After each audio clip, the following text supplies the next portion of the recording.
Can you hear me now? No? You can hear me now? Okay, great. Hello, everyone. This is Greg Booth with the Anderson Law Group and Business Advisors.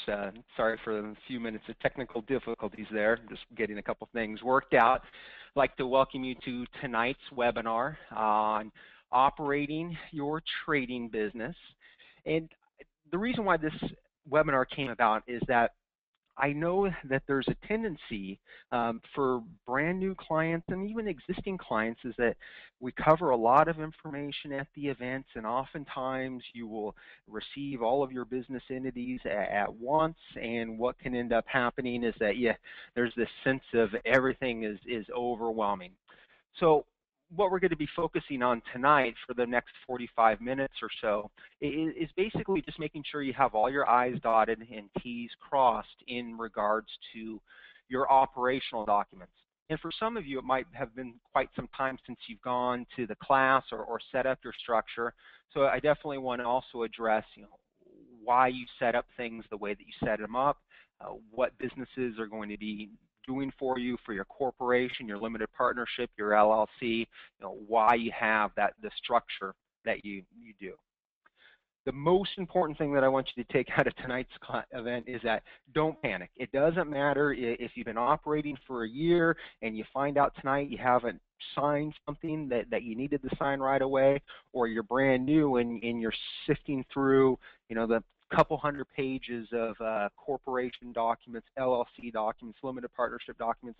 Don't panic.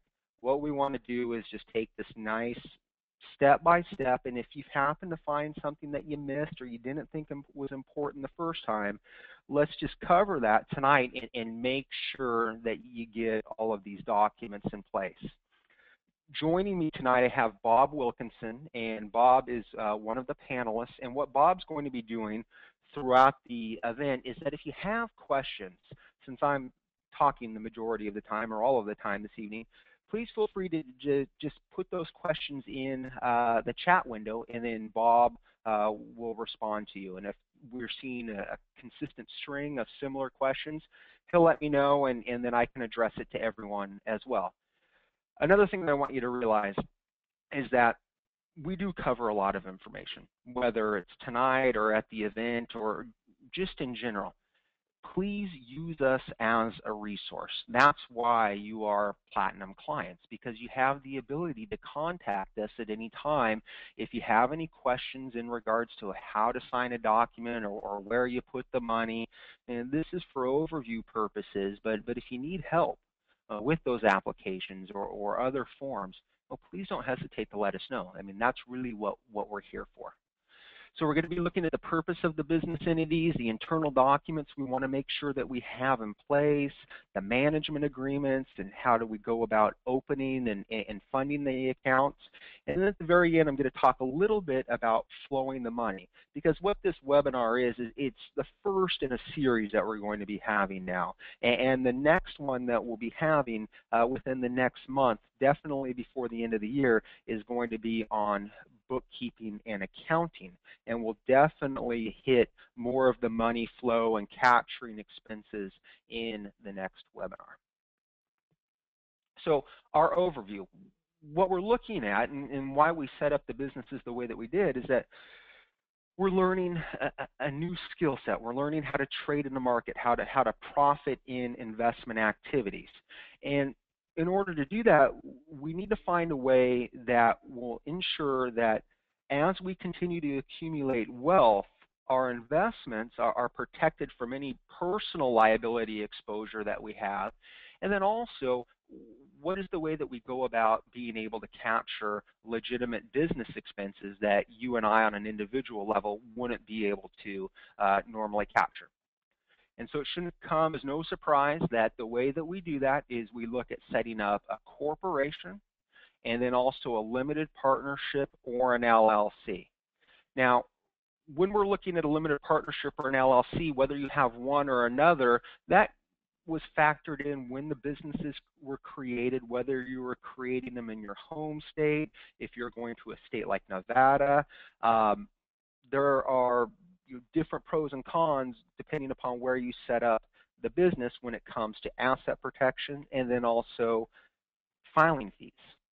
So for a lot of our clients that are down in Texas, Texas has really good asset protection.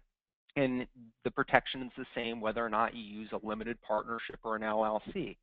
The biggest difference is that Texas will charge you an additional $400 to create a limited partnership over an LLC. And so a lot of times we'll go with an LLC to save $400. So when we're looking at this structure, the LLC and limited partnership, the money is going to flow the exact same way. We're looking at the same type of protection. It won't matter if we're in Nevada or Texas or Washington or any other state, the concept is the same. So if I'm down in Texas, I'm going to create a corporation. And this is going to be a C corporation to lock in my expenses, and the primary focus of my corporation, whether I set it up in Texas or Nevada or any other state, is going to be for management functions. So I'm going to name my corporation Lone Star Management. And what that corporation is doing for me at the outset is it's there to capture and lock in my expenses. I view the corporation initially as a big wet sponge. It sucks up all of those expenses and then just locks them in there until we're ready to start to wring them out and to get reimbursed and fringe benefits and other avenues that we use to take money out of our corporation. The way, though, that our corporation interacts with our trading activity, though, is that it's going to be set up either as the general partner of your limited partnership, or if you've set up an LLC, your corporation will be the manager of that LLC.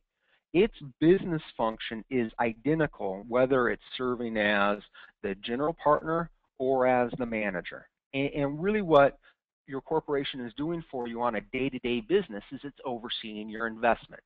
It's really there to control and oversee the trading activity inside of the limited partnership or the LLC. So corporations are great in regards to capturing those costs, but what they don't provide us is they don't provide us real reliable asset protection.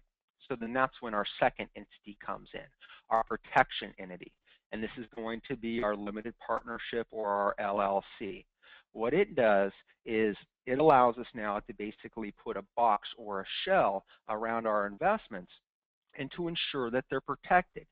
So if we get sued on an individual level, we get involved in that car accident, what we're doing is we're making sure that our portfolio is protected from any outside creditors. Now, our role, though, in that partnership or LLC is one of being passive. We're hands-off when it comes to the investment activity. As a passive member, we need another entity or somebody else to control those funds. Now, we don't want to put that responsibility or that type of control onto another individual. That's where our corporation then comes in. So our LP and LLC, perfect for asset protection functions, but what it doesn't give us by itself is really good tax planning opportunities. Because we own, if we're just setting up a DC Holdings, Dallas Cowboy Holdings LLC, and you're the only member in that company and you put your portfolio in there, your portfolio is protected if you get sued personally. But since you're the 100% owner within that company, any profits that you make within that company are going to flow down to you for tax purposes. So we don't have the option with just this company in and of itself to shift any tax liability over to another entity or out of our tax bracket. So what we do then is we use Lone Star Management, our corporation, in conjunction with DC Holdings. Now, there's a real distinct relationship between these two companies. A lot of the focus that we tend to do at the class generally revolves around the management fee. And I think sometimes when you get home and your businesses are set up, we forget about the ownership relationship between these two companies. So when we create DC Holdings, we're not the only owners within that company. Our corporation, Lone Star, is also an owner of that company as well. So if it's a limited partnership, our corporation will be a general partner which has ownership within that partnership. Typically, we're looking at 10 to 20% ownership of the corporation in our limited partnership. The same thing holds true if we're setting up an LLC. We will make it where our corporation has ownership in our LLC. It just uses a different terminology. Instead of being the general partner, it will be the manager of our LLC. But the same 10 to 20% ratio applies when we're looking at having Lone Star have that equity ownership within DC Holdings. So it's identical whether we're using a limited partnership or an LLC. So that's the first interaction between the companies. The second interaction, and again the one that we tend to focus on the most, is this contract relationship between these companies. We'll have a management agreement between our partnership or our LLC and the corporation. But what I see is oftentimes we have a firm grasp on that there needs to be a contract, but a contract never gets executed. And so that's one of the primary things that we're going to be focusing on this evening, is to make sure that we have that management agreement properly executed between these two companies, because then that gives us the ability to pay more money up to our corporation for services that it's rendering on behalf of our portfolio. So when it's all said and done, it's going to look something like this. We're going to have our corporation overseeing DC Holdings. That DC Holdings will hold our brokerage account. We will trade on behalf of DC Holdings. My role, though, is different depending upon which entity I'm acting on behalf of. So remember that at the partnership and LLC level, you and I were passive owners. We're hands-off. We're not individually, or even through the LLC or partnership, you and I aren't actively managing the funds. That's being done through the corporation. So our management authority on behalf of our corporation is in the role as being either an officer and or a director within the company. So before I set up any of my entities and I'm executing a trade, it's still Greg that's pushing a button to execute that trade with my brokerage account. The difference is that once everything is set up and my accounts are in place and I'm now executing a trade, I'm really doing so on behalf of Lone Star Management. I just have a little hat on that says president. I do the exact same activity, it's just I'm an officer, I'm an agent of the corporation. So we trade that, we invest those funds, and because of that active involvement within the portfolio, it allows us to have the ability then to run that management fee up to the corporation, which does two things for us. First, it helps to reduce the amount of tax liability that we have on our investments because we're minimizing the amount of profit, because we're paying some of the profit up to the corporation. And then secondly, which is really important for most people when we're starting out, we have a lot of debt associated with our investment education. So since our corporation has locked all of those costs in there, every single nickel that it's going to make for the foreseeable future is going to come back to us in a tax neutral manner as reimbursements. So we use this dual structure to minimize tax liability and to get us reimbursed for expenses we otherwise wouldn't have been eligible to get reimbursed for. In theory, that's all great, but what it really comes down to is making sure we have all of the documents properly executed. Just filing with the Secretary of State and getting the bylaws drafted up or our partnership agreement, that's just really the first phase within the process. What we need to do now, and which can be a little bit daunting, is we want to make sure that all of these documents properly get executed. And I know that there's always a tendency to feel overwhelmed, especially if you're getting multiple binders at the same time, but there are key documents within each of these businesses that we definitely want to make sure that we get signed. So for our corporation, the level of paperwork and signing that you have to do is going to depend upon where you set up your corporation. If you set up your corporation in your home state, your paperwork's going to be a little bit different than those of you who set up your corporation in Nevada. And the reason why is that in Nevada, we can file that business, that corporation, without having your name ever associated with that business. But it also creates some additional paperwork in that we have to have our nominee, officer, and director that we use, he has to resign. And so you're going to have some additional paperwork, and you're going to be signing some things that are a little bit different than people that have their business entities set up in their home state.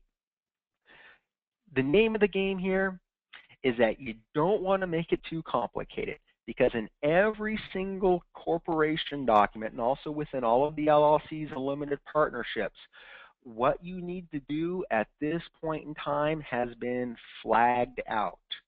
And what you want to do, whether you've been running your business for a while and you didn't get around to it, or if you're brand new, just opening your binder for the first time tonight, every single page that has a label on it, a flag, sign those pages, because that's what then takes care of the internal requirements, which becomes a big issue if there ever happens to be an audit on the business, or if there's potentially a lawsuit.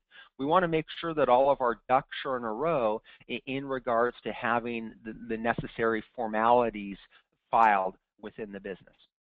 So the big sections within the corporation that you're going to be looking at in terms of signing is your organizational meeting, and that will be flagged on the very last page. So those of you that are involved in the business, you'll be signing that organizational meeting. And then right after that, there's going to be a bunch of resolutions.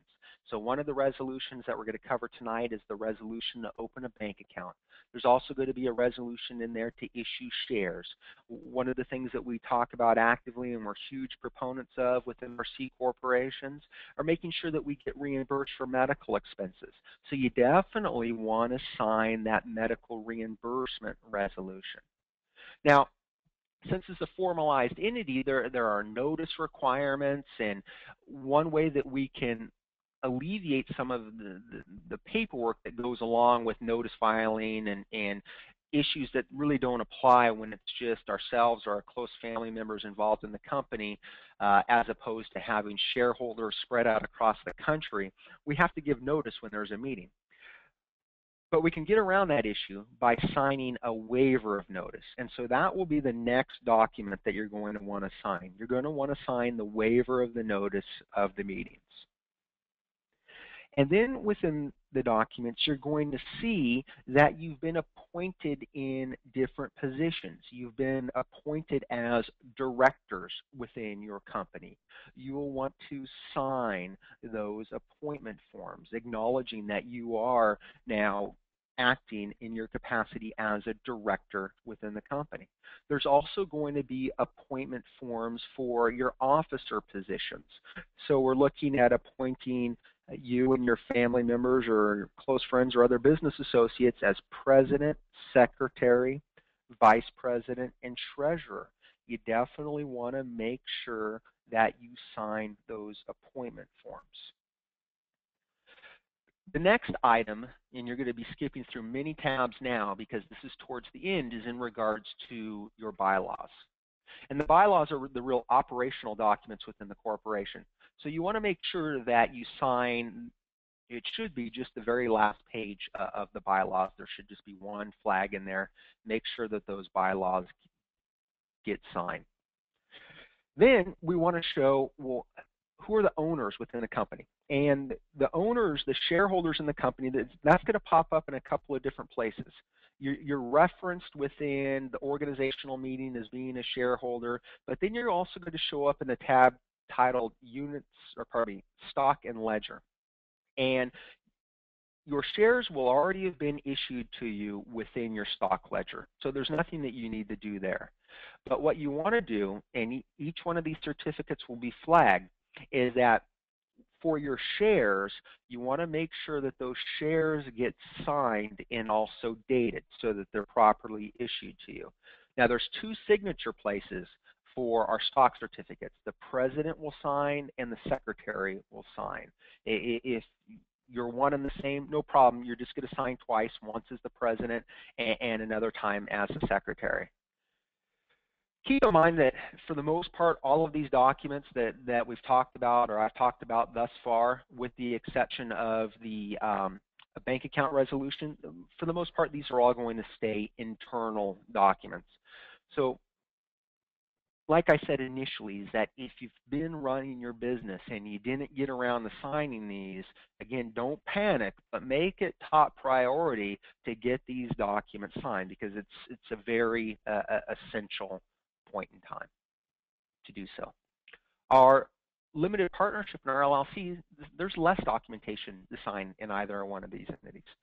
So the main thing that we're looking at, whether you're using a limited partnership or an LLC, is that for your limited partnership, you want to sign the partnership agreement. And that will be at the very end of that tab section, and it will be flagged, and you're going to be signing on behalf of the corporation as the general partner, and you'll be signing as the limited partners as well. The same holds true with our LLC. It's just the terminology is different. Instead of a partnership agreement, we have an operating agreement, and you're going to want to sign the end of that operating agreement as well.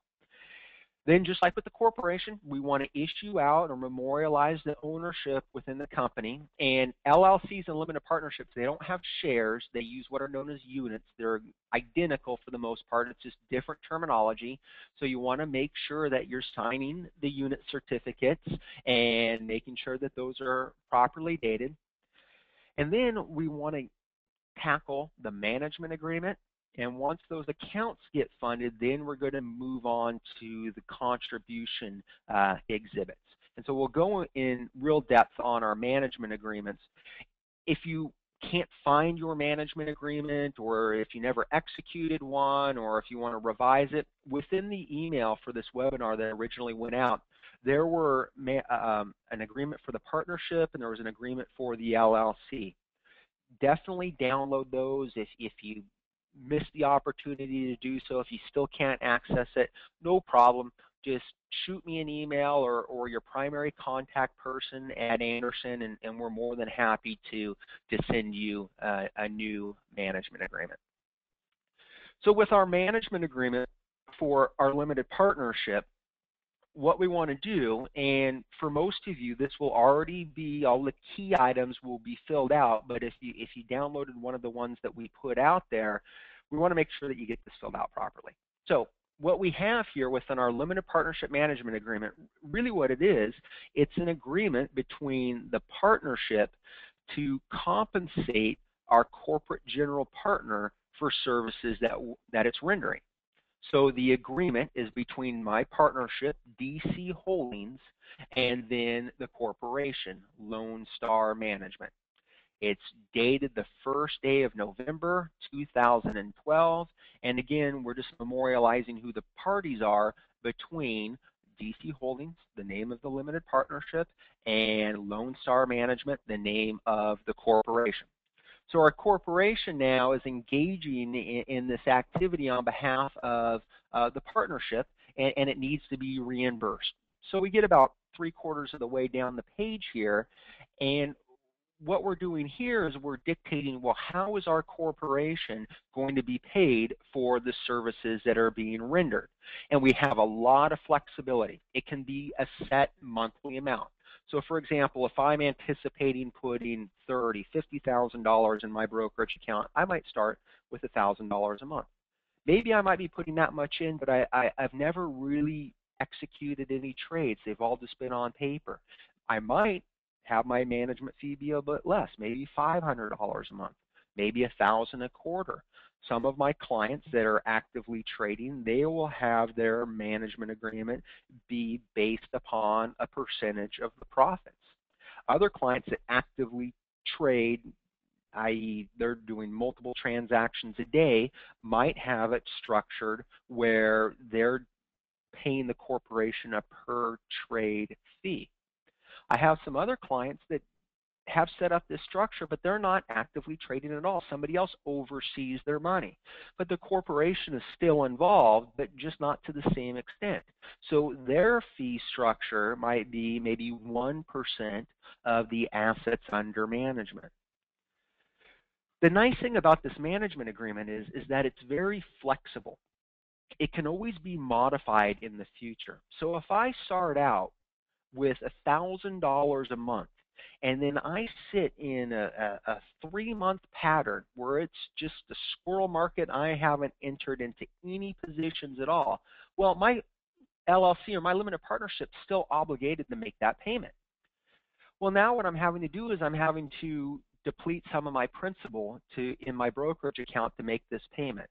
So if I'm in a market such as we're currently in, and I'm not doing a lot of activity, then what I might do is might have another meeting and going forward modify the agreement.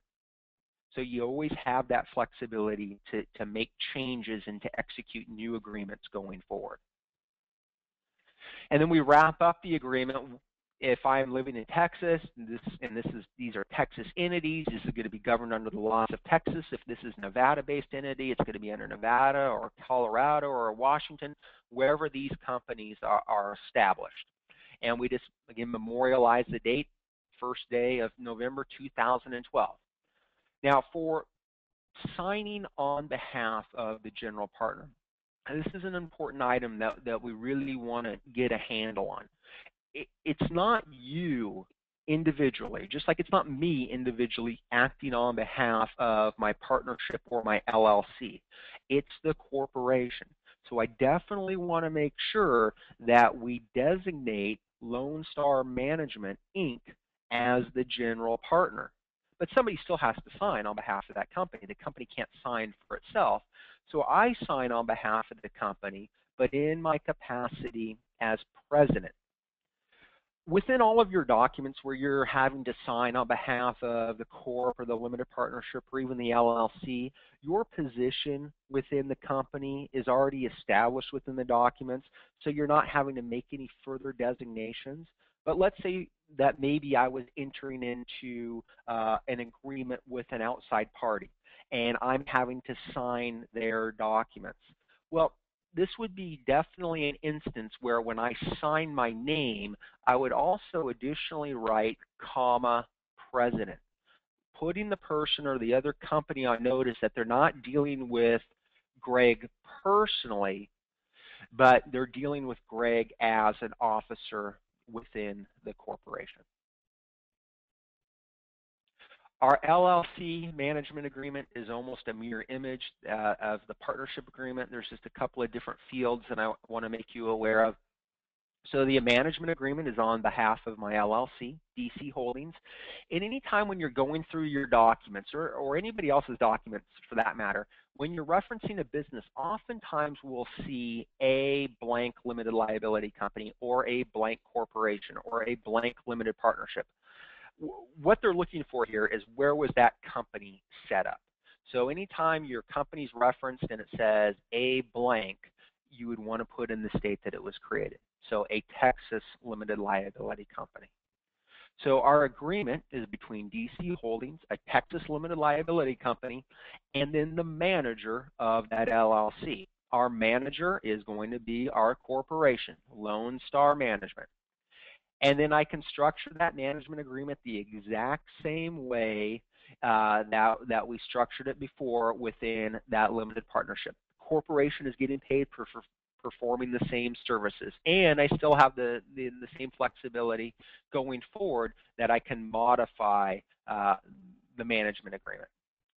The agreement's going to commence on today, November 1st, and we just want to make sure that we execute it. So we're just reiterating the date, and then it's approved. I sign my name, but then I'm also going to indicate on here that I'm not acting individually. I'm acting as the president of Lone Star Management, who is also the manager of DC Holdings. So again, always get in the habit when you're acting on behalf of your business entities. Just remember, LLC, limited partnership, you are hands off. It's the corporation that acts on behalf of these companies. So when you sign, always put your official designation within your corporation, whether it's president, vice president, secretary, or treasurer. So that covers the management agreement. You don't file it anywhere, and it's not posted. It's just an internal document. And what it's going to do is now it gives us the ability to legitimately pay the corporation the fee for its services. So if there was ever an audit in regards to our business activity, what the auditor is going to want to know is, well, where did you come up with this number? What proof did you have that this was what the agreement was? Well, then this is when you hand over your management agreement. Or if you've executed many over the years, then you would hand over whichever years that they're looking at if there happened to be an audit. Now that we have the majority of the internal paperwork taken care of, now we're at the point where we can go out and we can get our various accounts set up. And remember what the purpose of the companies are. Corporation, capture expenses, manage fees. It's not there for asset protection. Our LLC, our limited partnership, is there for asset protection. So we don't want to put our brokerage account inside of our corporation. It's not going to give us the result that we're seeking. Our brokerage account is going to go into the LLC or limited partnership. But our corporation still needs an account. It needs a checking account because we have to have the ability to run funds through our corporation. So when you're getting your checking account set up, we have this resolution within your corporate documents. I would strongly encourage you to fill it out, but you might not ever actually use this document. And the reason why is that most large national banks or even interstate banks, they will always have their own resolution when you're opening that corporate account for you to sign. But maybe you're dealing with a small credit union or a small local bank, and they're going to want to see some type of proof that you have the authority to open the account and also to become a signer on that account. And so this is where you would use your resolution in your corporate documents to open up a bank account for the corporation. So the primary purpose of this account is so we can receive the fees from our management activity, and now we have the ability, since we have funds within the business entity, to start covering and reimbursing expenses. So I decided that since I'm in Texas, I'm going to go ahead and open my account with Wells Fargo. Now what this is showing also to the bank is if they ask for this resolution, it's also showing, well, who are the authorized signers in their respective positions within the corporation to be able to open this account. And so when you're looking at your resolution that we've already created for you, you're going to see your names in your respective roles within the company. And for the most part, within all of your documents, you're not going to have to really spend any time trying to figure out, are you having to sign this document as a director or an officer or a shareholder or as a member within the LLC? Those designations are already taken care of for you. That's why it's really straightforward, where you just need to follow those flagged labels and just sign where it's indicated within those documents. And I'm going to date it today, November 1st, 2012. And then in this instance, it's not me signing as a president, it's Greg signing as a director, and it would be my wife signing as a director. And again, that's already going to be indicated for you within your documents, because the directors are there to pass those resolutions within the corporation. So I've gone through the process. I've opened up the checking account in Lone Star Management. Now what I have to do is I have to fund the account. So what we do is we take our personal funds and we transfer them into the checking account. How much do we want to put in there? Well, it's going to depend. What I definitely wouldn't recommend is do not dump tens of thousands of dollars in your corporate checking account. really what we want to have initially is just some seed money to cover maybe some ancillary expenses, make sure that we have enough in that account so we meet whatever that bank's threshold is to reduce the monthly fees. Oftentimes the fee will be low, or you have to keep $250 in there, but if you use your debit card once a month, they waive the fee. And so we want to keep a fairly minimal amount of money in there. We want to not have enough seed money, but we don't want tens of thousands of dollars in there. And the reason is that it's very simple when we're contributing money to a corporation. It's either going to be what is known as a capital contribution, which is what this is, because in exchange for my money, we received corporate stock. We contributed capital in exchange for ownership. We can get additional money into the corporation by having it as a loan to the business. The problem is then once all that money's in there, then there are real defined rules in terms of how we are able to access that capital back. And so I would err on the side of caution and put a lesser amount in, knowing that we can always potentially get more in the future, than overfunding the account and now having that money locked in. It's not the situation that we have with an LP or an LLC, where if we put money in, it's very easy to return our capital back to us. For our partnership and LLC, what we want to do is we want to open a brokerage account. Now, a lot of times I get asked, should I open a checking account for my limited partnership and LLC as well? And my typical answer is it's not necessary. And the reason why is that within that brokerage account, if I need to access that money, I can, because I can wire funds, so I can do an electronic transfer from the LLC or partnership account to my personal account. I can do the wire transferability. A lot of brokerage accounts also have check writing ability. So if I just have one account in that partnership or LLC and I need funds, I can cut myself a check. So a lot of the times, or most of the time, we don't need to have a separate checking or even savings account. The brokerage account is generally more than sufficient. Now, the brokerage firm applications vary greatly. This is an example of an online firm, their brokerage account application for their partnership or their LLC. And the items that I just want to make you aware of on this is that when that account is getting open, who do we designate as the applicant of the account? Well, the applicant, the person requesting to open the account, is going to be our LLC or our limited partnership. So I'll put DC Holdings down. And on here you see primary physical address. Well, that would be your business address. So if this was in Nevada, you'd be using 3225 McLeod, Las Vegas, Nevada 89121. If it's your in-state business entity, you would be using the business address that you use for that. If in either instance your business address is not your home address, what I would recommend that you do is that you have, and you'll see here, and most applications have it, is that we also have a mailing address.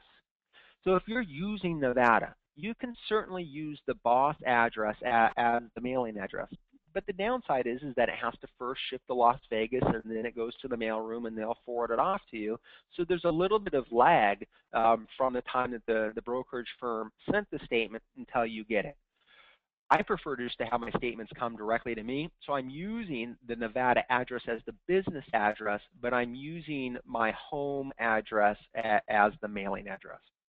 So there's no problem separating out the business address and the mailing address. Another item on this application, and all of your applications will have this, is they're going to ask for the Social Security number or tax ID number.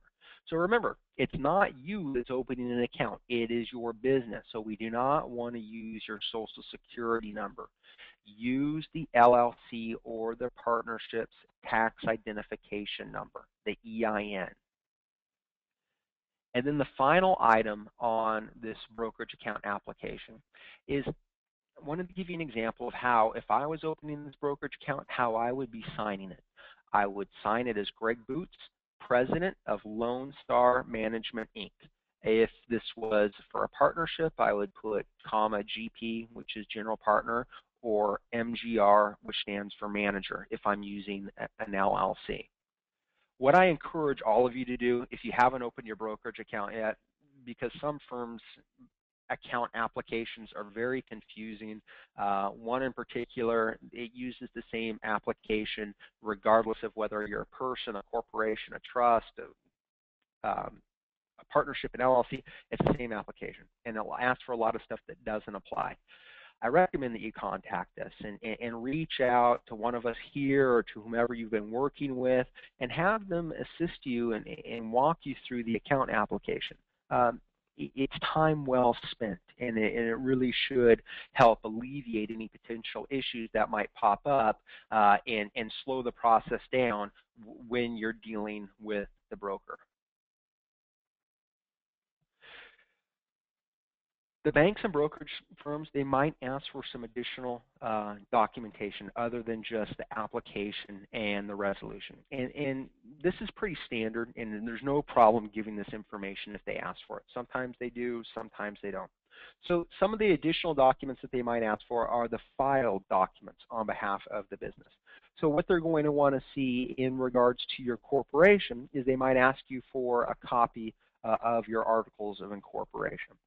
If we're dealing with the brokerage account for the partnership or the LLC, they might ask to see the certificate of limited partnership, or for the LLC, they might ask for the articles of organization. And again, it's perfectly fine to provide that information. It's just real straightforward info that the state collected when the business was created. Another item that they may ask you for, in addition to just putting it down on the application, is they might want to see your SS4 form. They might want to see the tax identification number of the company and potentially how it's structured from a tax standpoint. So again, it's okay if they ask for the SS4 form. I wouldn't hesitate in providing it to the institution just to help speed up the process in regards to getting the account set up. Now, we have the brokerage account open for DC Holdings, our partnership or LLC. We already have our checking account established for our corporation. Now we're at that point in time, well, how do we get money into the brokerage account? Now there's a very specific way that we need to do this, and I think that, again, this comes down to the fact that we spend so much time or focus on the management fee aspect as opposed to the joint ownership within that partnership or LLC that this might get overlooked. And it's something that you definitely want to make sure from an accounting standpoint that we get the numbers down correctly.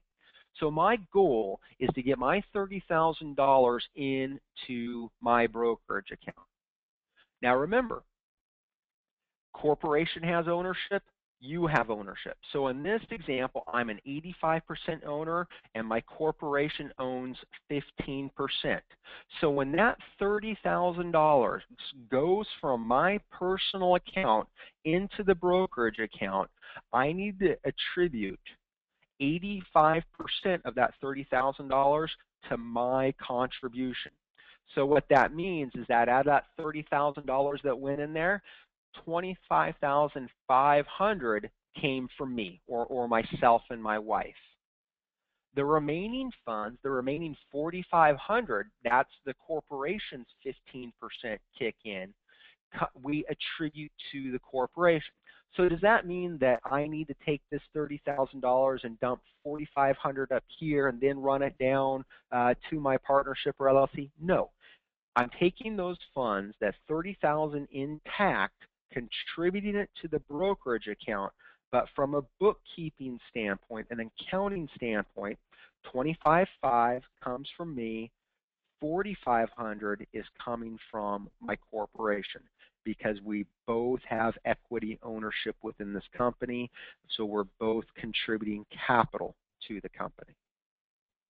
And if you've been running your business and you haven't memorialized this transaction, make sure that you do go back and look at the amounts that were contributed to your partnership or LLC and make sure then that that matches up with whatever the equity ownership is within the corporation. If it's 10% or 20% or maybe 5%, which is unlikely, but if it is, make sure that whatever that percentage is from the amount that you put in, have that percentage allocated to your corporation.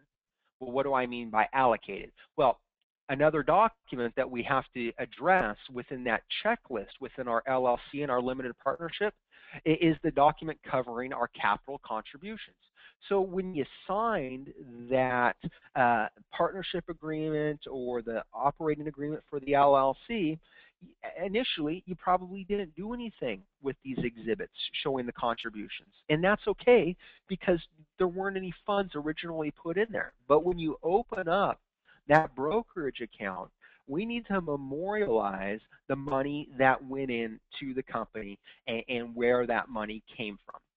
So this first exhibit is on behalf of our corporation, Lone Star Management. Out of that $30,000, what did it contribute? Well, it contributed cash, and it did so on November 1st. Well, what was the value of that contribution? Well, it's 15% of the 30 was valued at $4,500. So this is where we would indicate that. Again, it's not an external document. It's just for internal bookkeeping and accounting purposes. Since we're dealing with cash, there's no debt associated with it, and there's no additional equity. Its value and your cost basis in the asset is the value of the cash. So you don't even have to worry about filling these last three out. So that shows what the general partner or the manager's contribution was. The next exhibits, and you'll have varying numbers of exhibits depending upon how many partners or members that you have within the company. So Exhibit A2 is memorializing what I contributed. So out of the 25.5 that was there, my wife and we share our 85% ownership. So I contributed cash on November 1st, and my 50% value of 85%, so it's 42.5% is what I own. Lori owns 42.5%. So I just half that amount contributed. It comes out to $12,750. That's what I contributed to the company. But we're not always in a situation where we're just contributing cash. Another issue might arise, well, what if I want to contribute stock directly from an existing brokerage account? I have a brokerage account in my own name, and I just want to transfer that stock over to the new LLC or partnership account. No problem.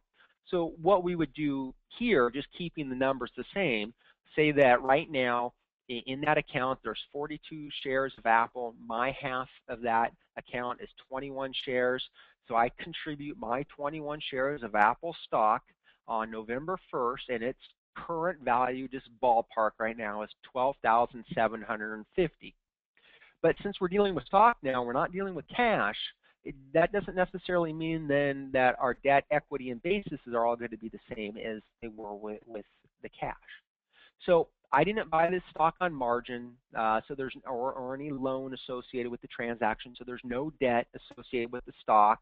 My equity in it is what the fair market value of the stock happens to be. But where it differs then is what was my cost basis in that stock? What did I originally acquire the stock for? So I bought this stock originally on October 31st, 2009. At that point in time, Apple was trading at roughly $225 a share.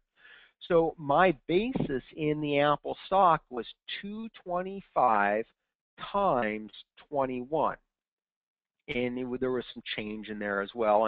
And so my basis in this contribution comes out to be $4,836.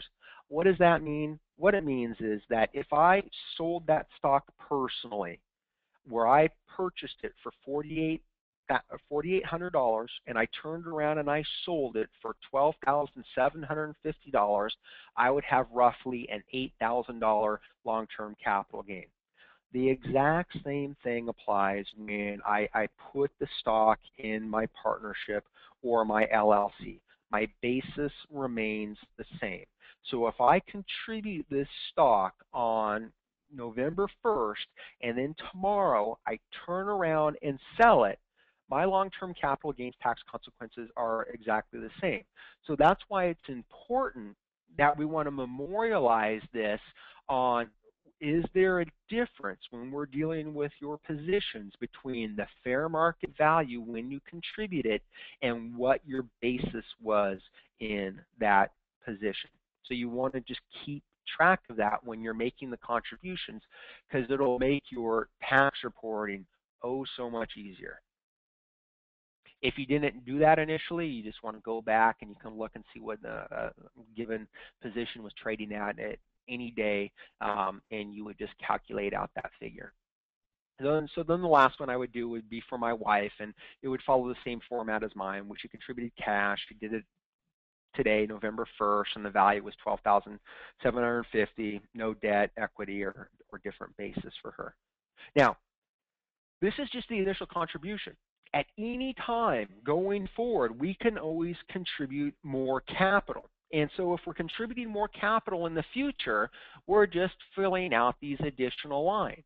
And just remember that we want to attribute that contribution based upon who owns what percentage within the company. So I would still go back and tag 15% of it on behalf of Lone Star, the corporation, and then we would split the remaining 50% of the asset between my wife and I, and we would just record that within this exhibit. And these will help you tremendously just in regards to bookkeeping. One document that's unique for your limited partnership that you won't have if you're using an LLC is within a limited partnership, your role personally in there is so hands-off. As a limited partner, we have to have the corporation attest to the fact that the contribution was made by you as the limited partner. So what we're doing here is we're signing off on behalf of the contribution, and we're doing so as the general partner of the partnership.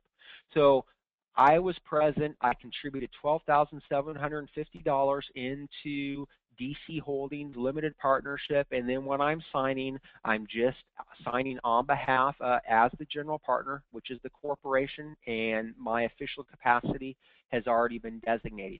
So I do that for myself, and then I'll do it for my wife. She made the contribution, but she doesn't sign because she's not the president. So I would just sign for that contribution. And if I had my children involved or anyone else, the general partner is the one that fills out these affidavit of capital contributions on behalf of the limited partners. We don't have this requirement or this step when we're dealing with our LLCs.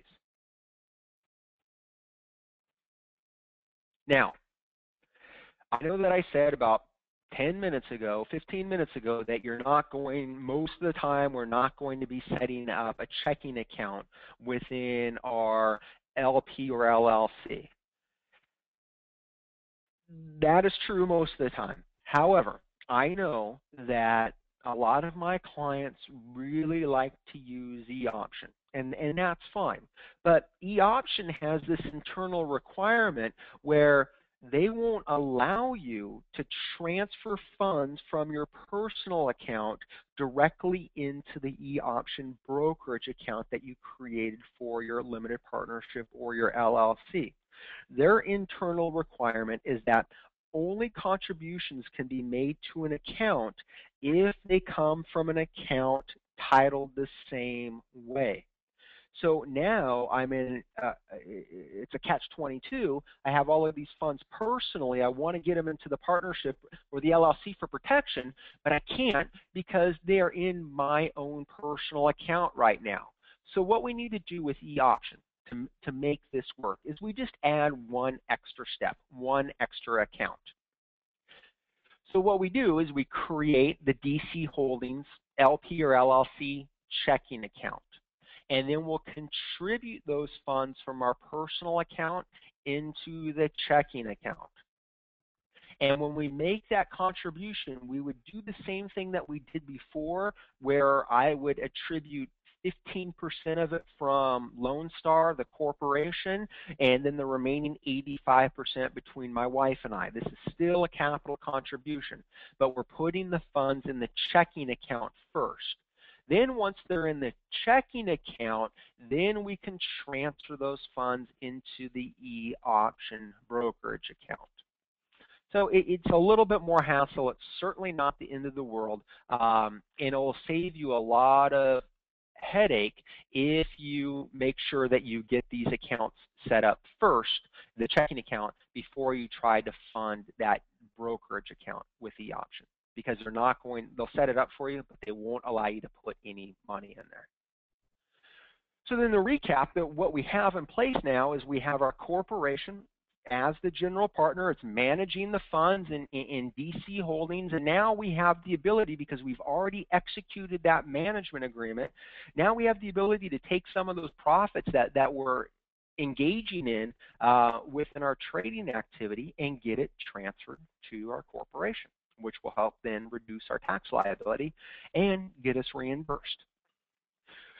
So I opened up my account within DC Holdings. I actually opened it up on October 1st, and I entered into that management agreement where DC Holdings is going to pay the corporate manager, general partner, Lone Star, $1,000 a month. And the remaining of the year goes through in the next 3 months, and I get to the end of the year, and I have $10,000 in profit within the brokerage account. Well, now what I've done is I've created some tax planning opportunities, because now I can pay for that 3-month period based upon that agreement that we entered into, $3,000 over to Lone Star for managing the account. Now, I really want you to pay attention as we get closer and closer to the end of the year.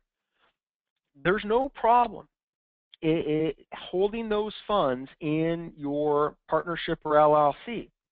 But the issue arises that if I have that $10,000 in profit in DC Holdings, and it's in there on December 31st, and it's still there on January 1st, and I didn't pay that management fee, now when it comes time for my 2012 taxes, I'm going to have to recognize $10,000 in profit, because that was the profit that was in there the last day of the calendar year. So don't fall into that trap, especially when we get into the holidays, where if you've been doing very well within your trading, make sure that before the year ends, you pay over that management fee.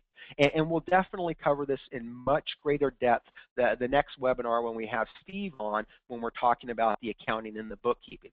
So I want to be able to pay that fee, because then from a tax standpoint, what it looks like is that it's just reduced my profit that I would have to recognize, barring any other split of profits, from $10,000 down to $7,000. If I'm in the 30% tax bracket, that just saved my wife and I $900, and we got the $3,000 up to the corporation. So now this is where the sponge comes in. Remember, we sucked up all of those expenses when this business was started, but it didn't have the money available to get us reimbursed. Now we have some money in there, and we can start trickling out those reimbursements. So here's just a hypothetical for me where I had $20,000 in my Top Gun expense, my practice in paradise.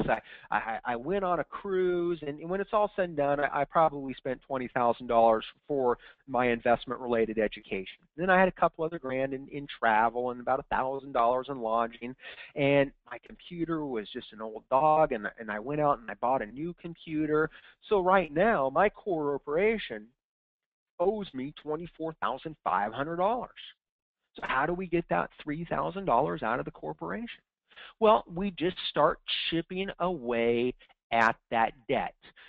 That $3,000 that that corporation generated from managing my portfolio for the last 3 months of the year will come back to me as a tax-neutral reimbursement. So I still get that $10,000 in my pocket if I need to. It's just that I'm only having to recognize from a tax standpoint only $7,000 of it.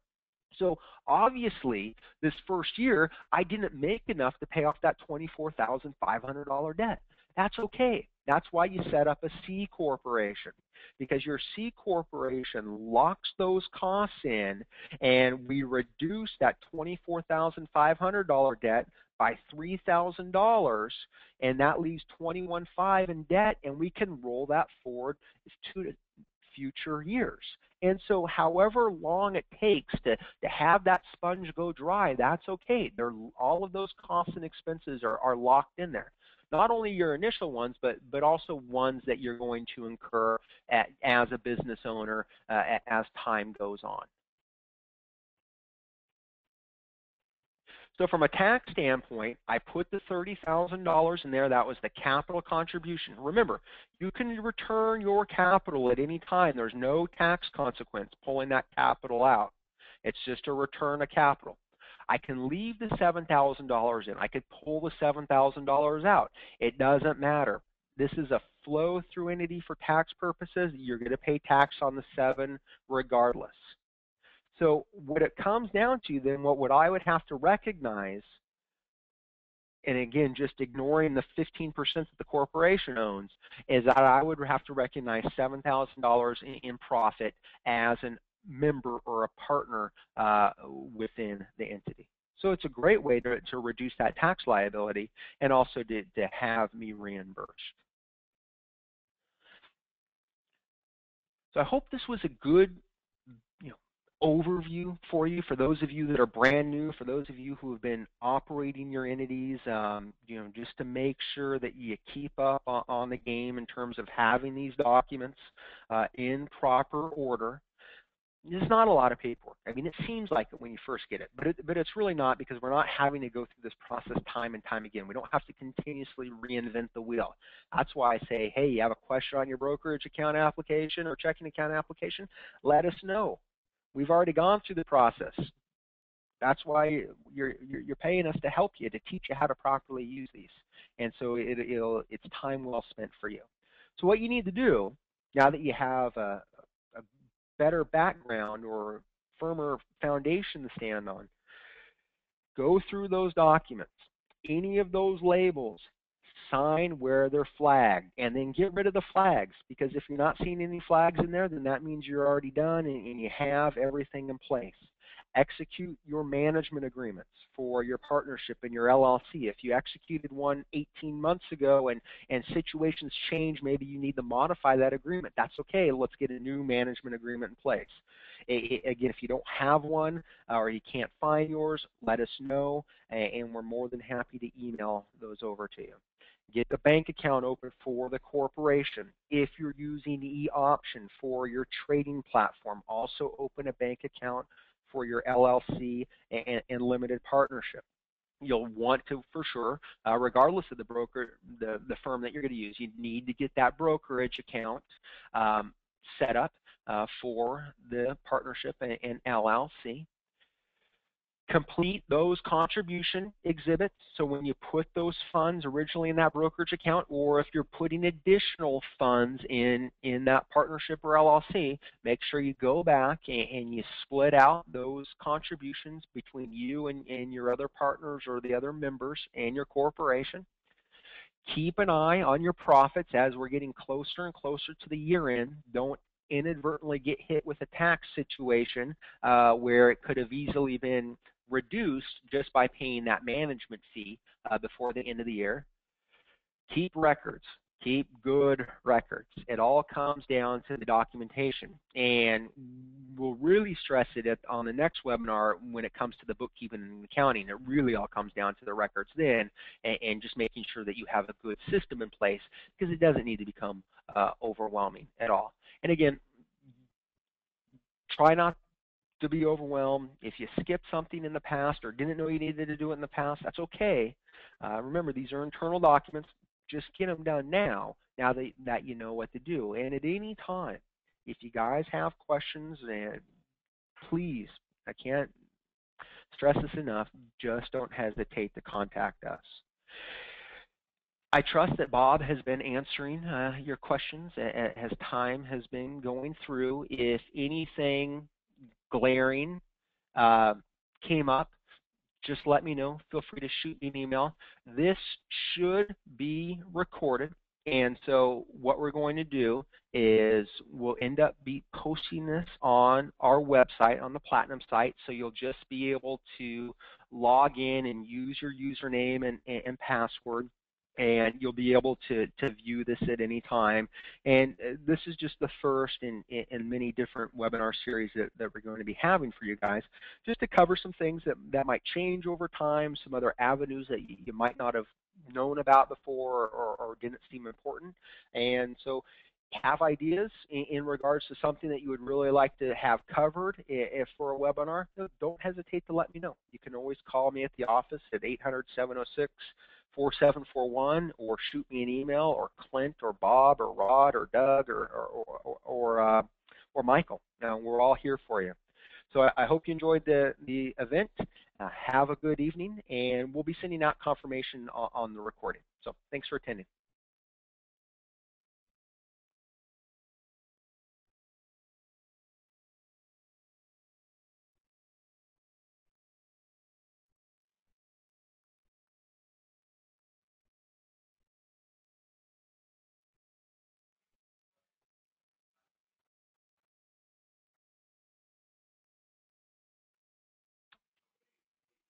You couldn't see any of them?